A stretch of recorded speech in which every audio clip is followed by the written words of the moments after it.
Assalamualaikum warahmatullahi wabarakatuh. Puji dan syukur marilah kita panjatkan kehadirat Allah Subhanahu wa Ta'ala. Karena atas rahmat, nikmat, dan karunia-Nya, kita masih diberikan kesehatan, kesempatan, serta kelancaran, sehingga dapat melaksanakan berbagai aktivitas dengan baik.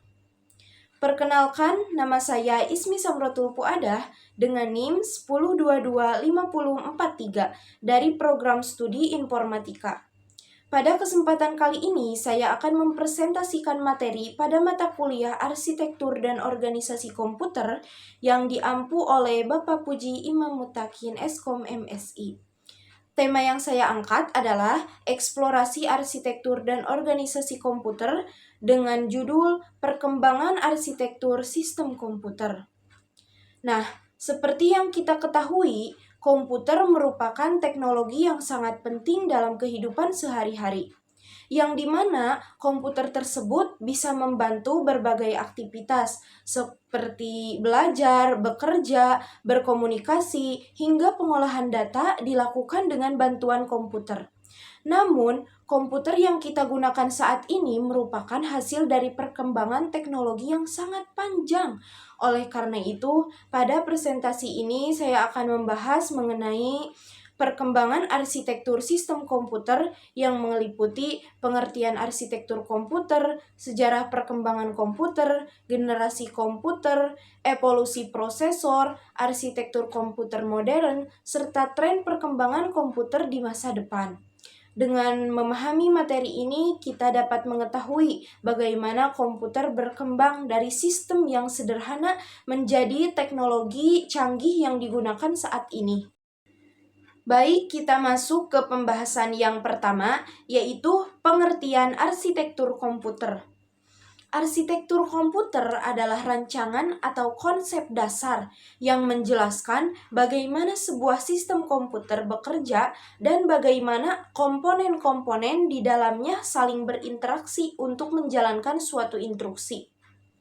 Arsitektur komputer mengatur cara kerja perangkat keras dan perangkat lunak, sehingga komputer dapat menerima data, mengolah data, menyimpan data, dan menghasilkan informasi yang dibutuhkan pengguna. Secara umum, arsitektur komputer terdiri dari beberapa komponen utama, yaitu perangkat input, CPU atau Central Processing Unit, yang dimana CPU atau Central Processing Unit tersebut sering disebut sebagai otak komputer karena bertugas sebagai mengendalikan dan memproses seluruh instruksi yang diterima dari perangkat input. Terus juga ada memori dan perangkat output. Pada gambar tersebut dapat dilihat bahwa data yang berasal dari perangkat input akan diproses oleh CPU. Selanjutnya, data disimpan di memori dan hasil pengolahannya ditampilkan melalui perangkat output. Contohnya, ketika kita mengetik menggunakan keyboard. Keyboard berfungsi sebagai input, kemudian CPU memproses data tersebut. Memori menyimpan data sementara, dan hasilnya ditampilkan pada monitor sebagai output. Dari penjelasan tersebut dapat disimpulkan bahwa arsitektur komputer berperan penting dalam menentukan bagaimana suatu komputer bekerja secara efisien. Karena semakin baik rancangan arsitekturnya, maka semakin cepat dan optimal komputer dalam menjalankan berbagai tugas. Oleh karena itu, pemahaman mengenai arsitektur komputer menjadi dasar penting dalam mempelajari sistem komputer secara keseluruhan. Setelah memahami pengertian arsitektur komputer, selanjutnya kita akan membahas sejarah perkembangan komputer. Perkembangan komputer tidak terjadi secara instan, melainkan melalui proses yang panjang dan berkelanjutan. Awalnya, manusia menggunakan alat hitung sederhana yang disebut abacus untuk membantu perhitungan matematika. Kemudian, pada tahun 1642, Blaise Pascal menciptakan Pascaline yang merupakan kalkulator mekanik untuk melakukan operasi perhitungan. Selanjutnya, pada tahun 1837,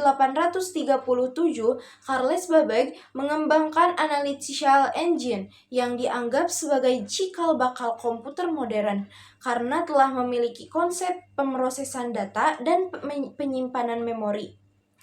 Perkembangan berikutnya ditandai dengan munculnya komputer elektronik pertama, yaitu ENIAC pada tahun 1946 yang menggunakan tabung sebagai komponen utama. Dari perkembangan tersebut, komputer kemudian dikelompokkan ke dalam beberapa generasi berdasarkan teknologi yang digunakan.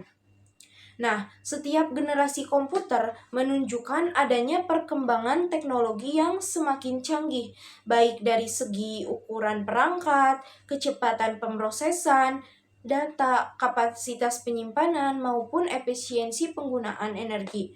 Oleh karena itu, pembagian generasi komputer membantu kita memahami bagaimana teknologi komputer berkembang dari waktu ke waktu hingga menjadi seperti yang kita gunakan saat ini. Selanjutnya, saya akan menjelaskan mengenai generasi komputer. Berdasarkan perkembangan teknologi yang digunakan, komputer dibagi menjadi beberapa generasi. Setiap generasinya menunjukkan adanya peningkatan dari segi ukuran, kecepatan, kapasitas penyimpanan, serta kemampuan dalam mengolah data. Generasi pertama dari tahun 1940 sampai 1956, generasi pertama ini menggunakan tabung vakum, yang dimana itu sebagai komponen utama. Karakteristiknya adalah ukuran komputer yang sangat besar, konsumsi listrik yang tinggi, dan menghasilkan panas yang cukup besar. Contohnya adalah ENIAC dan UNIVAC. Generasi kedua itu dari tahun 1956 sampai 1963.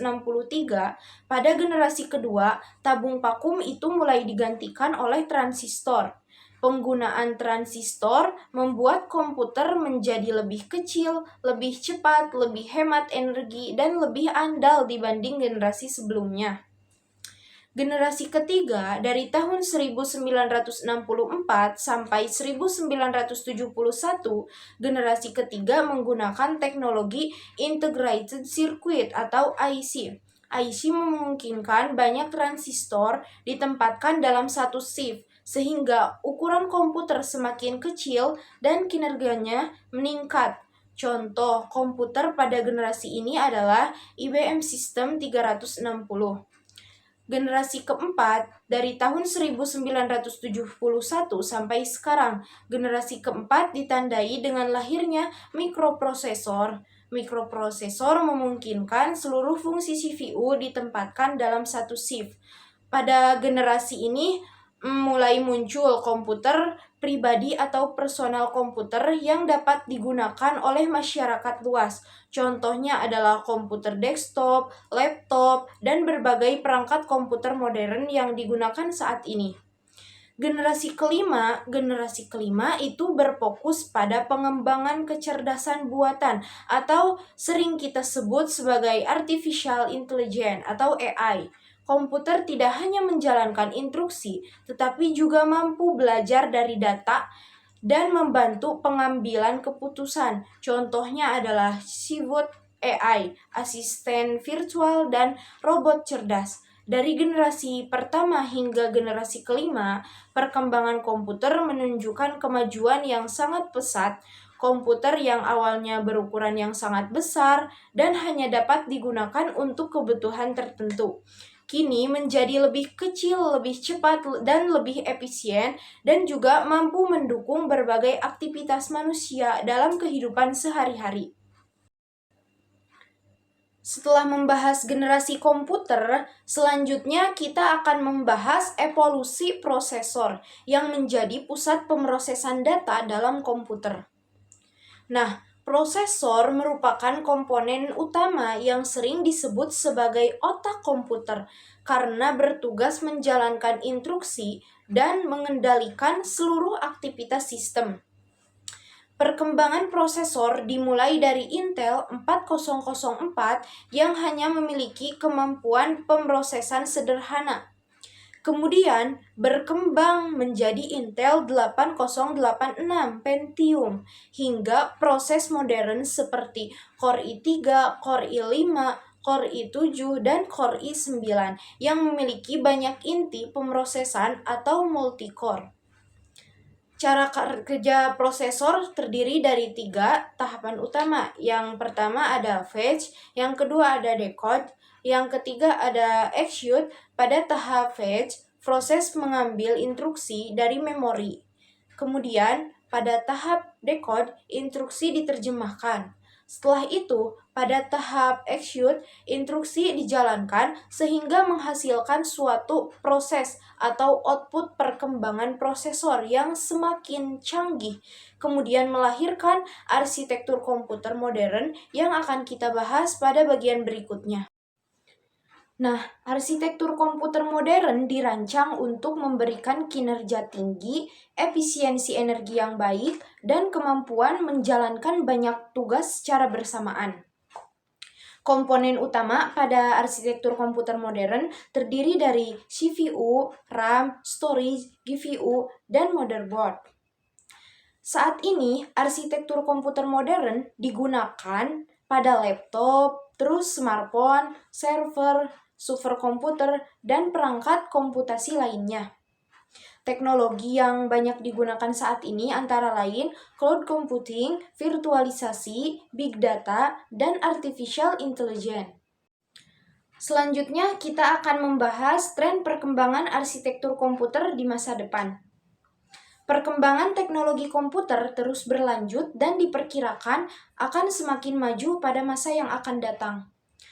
Beberapa teknologi yang diprediksi akan memengaruhi perkembangan arsitektur komputer adalah sebagai berikut. Yang pertama ada artificial intelligence, yaitu yang sering kita sebut dengan AI. AI memungkinkan komputer belajar dari data dan melakukan analisis secara otomatis. Dalam arsitektur komputer, perkembangan AI mendorong penggunaan prosesor khusus seperti GPU dan NPU yang mampu memproses data dalam jumlah besar dengan lebih cepat. Yang kedua ada quantum computing.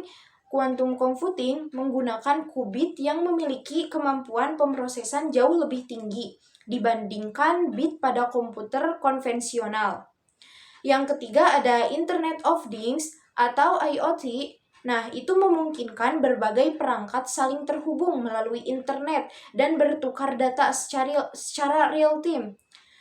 Terus ada green computing. Green computing berfokus pada pengembangan sistem komputer yang lebih hemat energi dan juga ramah lingkungan. Nah, teknologi-teknologi tersebut diperkirakan akan menjadi bagian penting dalam perkembangan sistem komputer pada masa mendatang.